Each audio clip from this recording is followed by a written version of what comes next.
What is up, guys? EpicExploceans coming at you again. This time dealing with a rather long-winded discussion, but one that I know you need to listen to and that everyone watching this video could truly benefit from just hearing me out and understanding what my points are that I'm trying to make. And this has to do with the demographic that has gained lots of momentum in the past 5 to 6 years that we refer to as the left.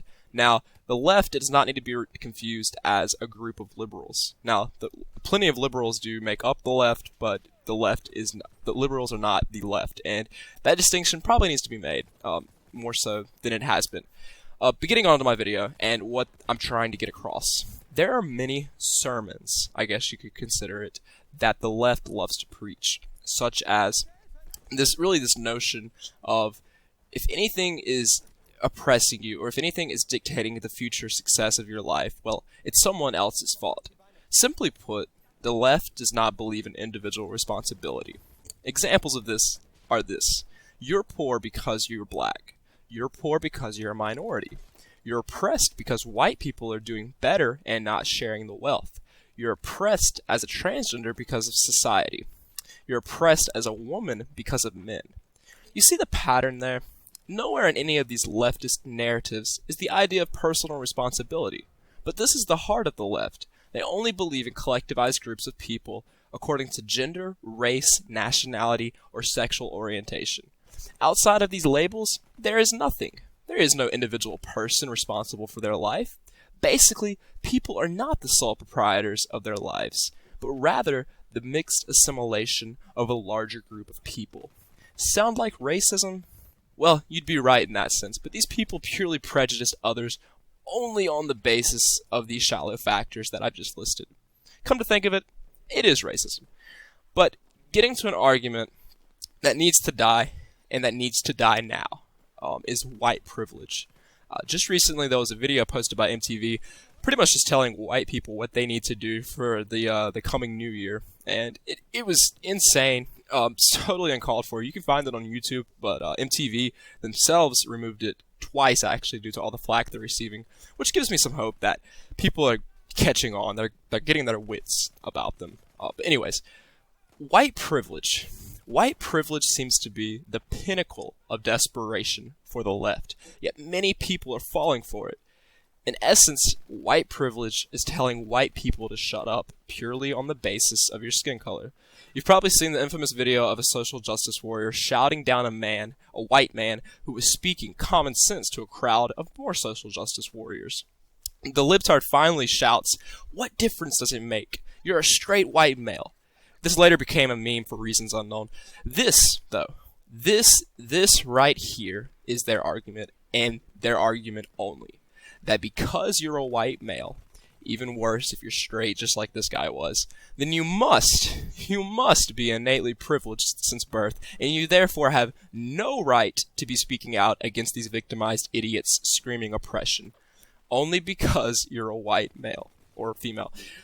But as if I haven't already dismantled this argument and exposed them for really the true racists that they are, I can provide some statistics to destroy any more notions of this white privilege. So, social justice warriors and the left argue that solely on the basis of white skin, that you will be drastically more wealthy and prosperous than the rest of society's minorities. We're just going to go on their argument and just act like it's true. Well, if this were true, then a single white mother should be making more money than a black married couple. But this is not the case by far, because the single greatest factor common in all races that determines wealth for a child being born is being born into a two-parent household. Period. So, this completely dismantles their argument even further. And if you look even further than that, I think you can begin to see what I believe to be the truth bleeding through everything. Two people, like we just said, two people working together to provide for a family and maintain their marriage results in more wealth and overall better prosperity. Case in point, don't have a child out of wedlock or leave your spouse if you want to provide the best possible success for you and your family. My translation, take responsibility for your own life and its outcomes. Now, people don't want to hear this because it essentially boils down to you taking responsibility for your actions. It basically means that if you were born poor, then your parents more than likely made bad decisions. But this is reality, and the more that we as a culture want to put the blame on other people groups or the government, the more we enslave ourselves even further. Don't believe me? Take, for instance, the black community. Prior to Obama's election in 2007, they were being told that African Americans nationwide were going to exponentiate their demographic wealth. Basically, Obama was telling black people that he was going to bring dramatic change in their lives with his election. And as a result, the black community strongly believed him. And I can't blame them.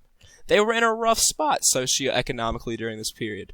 But I think that there's much that we can learn from this. The black community at this point probably began to believe in systemic oppression against them, or how it was external factors only that were the culprits for their own poverty.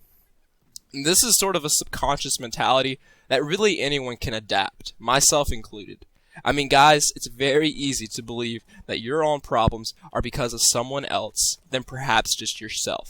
I'm not perfect here either, so I'm not trying to put myself on a pedestal of this is what's wrong with these people. Anyone can fall to this mindset. But this mindset ran rampant for the black community. And if you need proof as to why this mindset was certainly at play during this period, like as if they did catch on, well, we know for sure that they didn't. Because if you look at the most recent Black Lives Matter movement, you can see that their entire basis was still systemic oppression. And this has been proved year after year to not be the case as to why they're suffering. But back to my point. So, the black community bought into this mindset that it was someone else's fault that they weren't successful. And therefore, they placed all of the control for their futures in the hands of the Obama administration and the Democratic Party. Side note, never before did African Americans identify as Democrats more than the 2000 election cycle. Obama seized this opportunity. After all, their futures were pretty much just surrendered to him. And he threw in even more welfare programs and more government intervention and essentially elevated the role of a single mother to where she could make more money if she divorced her husband and essentially married the state to receive welfare. Well, like I just highlighted before, you can probably see where this went. More poverty for the black community as families began to further be torn apart.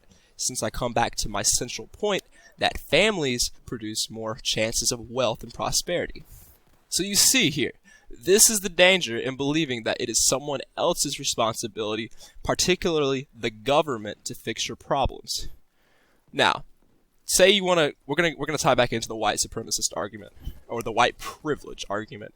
Let's say you want to completely destroy someone who's preaching white supremacy, and take for instance that person is white. Because believe it or not, more people that have called me a white supremacist or a privileged white male have been white people. So this might actually happen to you. Because I don't even understand this world that we're living in. But this is what you say to them if it's a white person preaching white supremacy. Ask them if they then recognize their own white privilege and are willing to step down from their own luxuries to provide wealth for an underprivileged minority. Example, drop out of college to provide admission slots for other minorities. You can probably already guess the look on their face. They have nothing they can say. Oh, but they will. And I'm sure it'll be mouth diarrhea, but you've already won. You see, all of this crap the left wants us to believe is extremely impractical and revolves around a higher moral standard that no one would abide by. Furthermore, if even the idea that a particular race could ever be granted privilege, which it couldn't, then why aren't Asians being called out for having quote-unquote Asian privileges? Asians are outperforming every other race in college admissions, ACT/SAT scores, and overall GPA and employment. So why are there no Asian privilege cries being heard? Well, maybe, just maybe, they want white people and white people only to shut up. I'll let you decide on that one. I'm going to leave you at this, guys. Just a little bit more of the gameplay left, so I'll just turn the volume back up and let you guys listen. Thank you so much for watching my video. If you like more of this and you have any topics you want me to discuss, just like, comment, subscribe. Until then, guys, peace.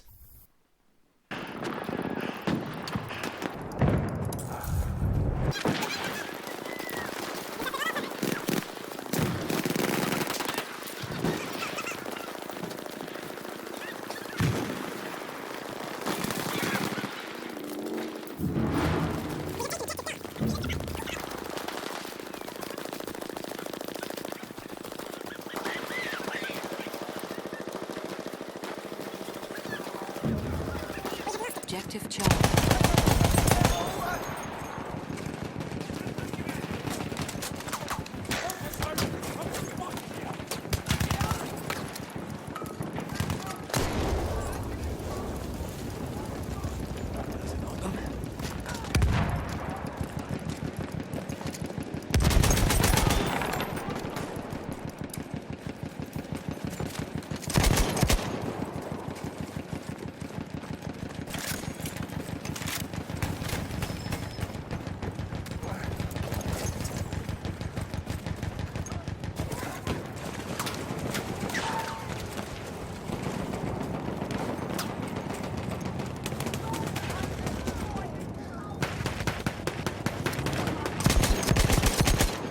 Sanitäter, da!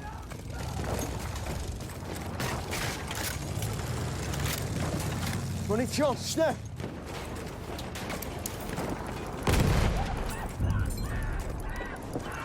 We have lost objective Edward.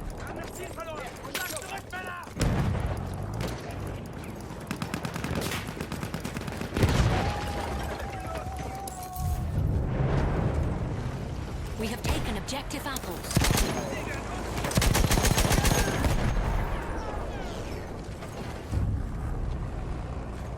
We have lost objective Charlie.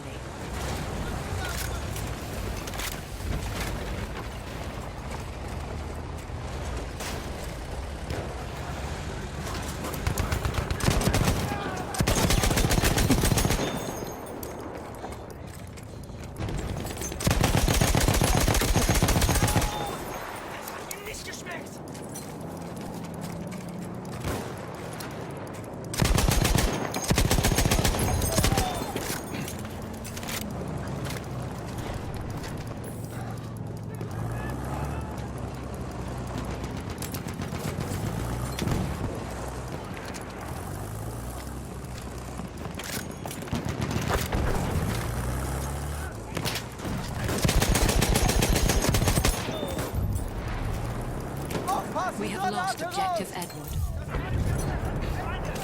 We have taken objective Duff.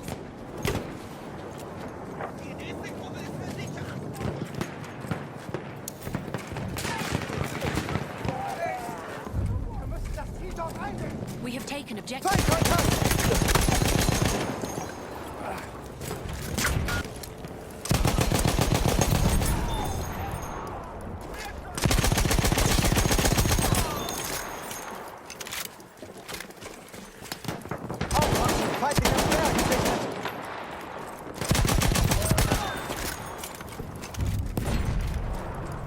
We have taken objective Butter.